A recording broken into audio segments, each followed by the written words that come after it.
আমার বড় ভাই ইন্তেকাল করছে। তো এই সব গত এই কয়েকটা বছরের মধ্যে সবকিছু আল্লাহ, আমরা তারপরও আল্লাহর উপরে ভরসা করছি, কারণ এটা বিশ্বাস করি যা কিছুই হোক না কেন সেটার মধ্যেই কল্যাণ আছে, এবং সেই সিদ্ধান্তটা আল্লাহর পক্ষ থেকেই আসে।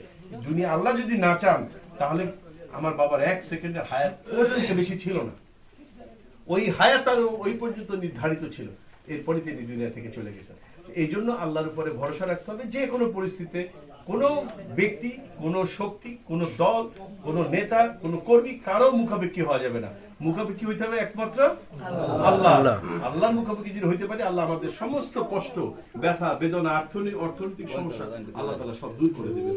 আল্লাহ তাআলা যেন আমাদের সবাইকে আল্লাহর উপরে ভরসা রেখে পরিপূর্ণ ঈমানের সাথে আমরা যেন বিশেষ করে যে কথাটা একটু আগে বলছি, নামাজটা যেন আদায় করতে পারি, তাহলে কিন্তু আল্লাহর পক্ষ থেকে রহমত আসবে। আপনি যদি নামাজ না পড়েন, যত আল্লাহকে স্মরণ করেন, আল্লাহর পক্ষ থেকে রহমত